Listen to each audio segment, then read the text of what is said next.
से बदतमीजी से बात करने वाला ये रिपोर्टर आखिर है कौन? इजराइल की हसीन मंत्री को देखकर आपके होश उड़ जाएंगे। आखिर कौन है ये अभिनेत्री? किसने कोर्ट के सामने कबूली थी वेश्यावृत्ति की बात और बैंडिट क्वीन फूलन देवी के आत्मसमर्पण के लिए एसपी ने रख दिया था अपने बेटे को गिरवी और समुद्र के पानी से कैसे तैयार किया जाता है नमक। बताएंगे आपको ऐसे ही कई रोचक जानकारियों के बारे में, बस आप वीडियो के अंत तक हमारे साथ बने रहिए। नंबर 1, कोरोना के कारण लगे लॉकडाउन के दौरान एक रिपोर्टर की वीडियो सोशल मीडिया पर काफी वायरल हो रही थी, जिसे देखकर पहले तो लोगों को लगा कि ये कोई असली रिपोर्टर है, लेकिन असल में ये एक अभिनेता है। बिहार के रहने वाले हर्ष राजपूत अपनी पढ़ाई पूरी करने के बाद आंखों में कई सपने लेकर दिल्ली आ गए थे। उन्होंने दिल्ली में सरकारी नौकरी की तैयारी शुरू कर दी, लेकिन एक दिन वे थिएटर देखने गए और उन्होंने एक्टिंग में अपना करियर बनाने का फैसला किया। थिएटर में पैर जमाने के बाद हर्ष मुंबई गए और छोटे मोटे रोल करने लगे, लेकिन कोरोना के कारण उन्हें अपने गाँव लौटना पड़ा। हर्ष ने गाँव आकर अपना यूट्यूब चैनल खोला। शुरू में उनके यूट्यूब चैनल पर अच्छे व्यूज आ रहे थे, लेकिन धीरे धीरे उनका चैनल ठप्प पड़ने लगा। हालात इतने बुरे हो गए कि हर्ष के पास एक दिन सिर्फ 400 रुपए बचे थे। उन्होंने घर का राशन लाने के बजाय उन 400 रुपए से एक वीडियो बनाई और वो वीडियो सोशल मीडिया पर इतनी वायरल हुई कि हर्ष के अकाउंट पर रातों रात लाखों सब्सक्राइबर हो गए। इसके बाद हर्ष का चैनल केवल इंडिया में नहीं बल्कि पूरी दुनिया में फास्टेस्ट ग्रोइंग यूट्यूब चैनल बन गया। आज हर्ष के यूट्यूब चैनल पर 16 लाख से अधिक सब्सक्राइबर्स हैं। नंबर 2, राजनीतिक पार्टियां कुछ ऐसी हसीनाओं को अपनी पार्टी में जरूर शामिल करती हैं जिन्हें देखकर लोग बिना पार्टी के बारे में सोचे वोट जरूर कर देते हैं। ऑर्ली लेवी इजराइल की मशहूर पॉलिटिशियन है जो फिलहाल minister of communicate empowerment and advancement के पद पर नियुक्त है। ऑर्ली देखने में इतने सुंदर है कि आज दुनिया के हर कोने में उनके फैंस मौजूद हैं। राजनीति में आने से पहले आर्ली एक मॉडल रही है और टीवी एंकर के तौर पर भी उन्होंने काम किया है। इजराइल के एयरफोर्स मिलिट्री में भी आर्ली ने अपनी सेवा प्रदान की है और उनके पास लॉ की डिग्री भी मौजूद है, यानी कि आर्ली ने इजराइल में हर क्षेत्र में अपने हुस्न के जलवे बिखेर रखे हैं। आर्ली के पिता भी एक पॉलिटिशियन थे जो इजराइल सरकार में विदेश मंत्री रह चुके हैं।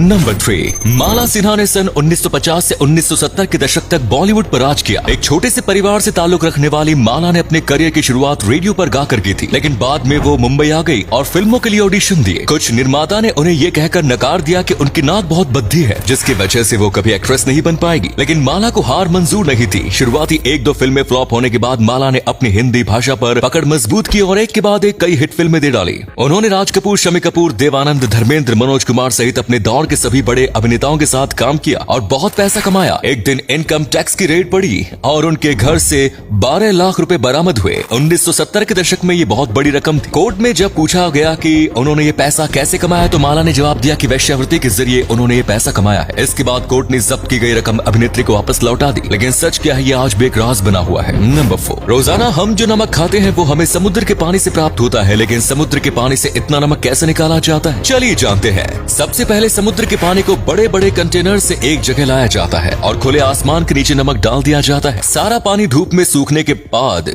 नीचे केवल नमक रह जाता है। इस नमक को फैक्ट्री में ले जाया जाता है जहां इसे प्यूरिफाई किया जाता है और फिर ग्राइंड किया जाता है। इसके बाद एक बार फिर पानी की धार से नमक के साफ किया जाता है जिससे सारे कंकड़ या अन्य कूड़ा हट जाए। अब नमक में से पानी को अलग कर अच्छे से सुखा लिया जाता है। इसके बाद नमक जब सूख जाता है तो उसमें आयोडीन और कुछ अन्य केमिकल्स मिलाए जाते हैं, जिसके बाद उन्हें पैक कर बाजार में बेचने के लिए रवाना कर दिया जाता है। नंबर 5, कई बार जिंदगी ऐसे मोड़ पर आ जाती है जहां से बचने के सभी रास्ते बंद हो जाते हैं और फिर इंसान को अपना रास्ता खुद बनाना पड़ता है। सन 1996 में पंजाब के रहने वाले प्रदीप सैनी और विजय सैनी बार बार पुलिस कार्रवाई से परेशान होकर देश छोड़ने की प्लानिंग कर रहे थे, लेकिन बाहर जाने के लिए उनके पास पैसे नहीं थे। इसके बाद दोनों दिल्ली आए और लंदन जाने वाले ब्रिटिश एयरवेज के विमान के लैंडिंग गियर्स में बैठ गए। ये विमान 40,000 फीट की ऊंचाई तक उड़ता है और लंदन तक जाने के दौरान बीच में -7 डिग्री तापमान का सामना भी करना पड़ता है। इन प्रदीप और विजय को करना था, लेकिन लंदन पहुंचने के बाद जब कैप्टन ने लैंडिंग गियर्स खोले तो विजय सैनी 2000 फीट की ऊंचाई से नीचे गिर गए। उनकी मौत शायद पहले ही हो चुकी थी, लेकिन प्रदीप जब लंदन पहुंचे तो वे जिंदा थे। कुछ दिन के उपचार के बाद प्रदीप ठीक हो गए, लेकिन लंदन में वे अवैध तरीके से घुसने के आरोप में उनके ऊपर 18 साल तक मुकदमा चला। अंत में प्रदीप बरी हो गए और आज उनके पास लंदन की नागरिकता भी है, लेकिन प्रदीप इसमें भी अपनी हार बताते हैं क्योंकि वे अपने भाई को खो बैठे। नंबर 6, आज दुनिया में कई ऐसे देश ग्रीन एनर्जी के बारे में बात तो करते हैं, लेकिन 100% ग्रीन एनर्जी से देश चलाना इतना आसान नहीं है जितना कि लगता है। रिन्यूएबल एनर्जी के 3 मुख्य स्रोत विंड एनर्जी, सोलर एनर्जी और हाइड्रो पावर एनर्जी है। न्यूक्लियर पावर एनर्जी भी ग्रीन एनर्जी में ही शामिल की जा सकती है। अमेरिका प्लान बना रहा है कि साल 2050 तक 50% तक ऊर्जा सोलर एनर्जी के जरिए जनरेट की जा सकती है। वहीं अमेरिका का वर्मोंट राष्ट्र 2032 तक पूरे राज्य को ग्रीन एनर्जी बनाने पर काम कर रहा है, लेकिन इसके लिए बहुत बड़ी संख्या में पावर स्टेशन, सब स्टेशन और ट्रांसमिशन लाइन्स की जरूरत पड़ेगी। साथ ही अधिदेश में 100% ग्रीन एनर्जी के इस्तेमाल के लिए अभी के मुकाबले 40 to 100% तक अधिक बिजली बिजली की जरूरत होगी और इतनी बड़ी मात्रा में रिन्यूएबल सोर्सेज के जरिए बिजली का उत्पादन करना आसान नहीं होने वाला है। नंबर 6, साल 1954 में पहली बार किडनी ट्रांसप्लांट किया गया था। यह ऑपरेशन जोसेफ मुर्रे की टीम ने अमेरिका के बोस्टन शहर में किया था, जिसके लिए बाद में जोसेफ को नोबेल पुरस्कार से सम्मानित भी किया गया। किडनी हमारे शरीर का एक महत्वपूर्ण अंग है जो बॉडी से हार्मफुल चीजें और वेस्ट को बाहर निकालती है। लेकिन किडनी फेल होने पर व्यक्ति का डायलिसिस किया जाता है, जो एक टेम्परेरी सोल्यूशन होता है। इसका परमानेंट सोल्यूशन किडनी ट्रांसप्लांट ही होता है। किडनी यदि किसी परिवार वाले की हो तो वो रिसीवर की बॉडी जल्दी से एक्सेप्ट कर लेती है। किडनी ट्रांसप्लांट से पहले रिसीवर और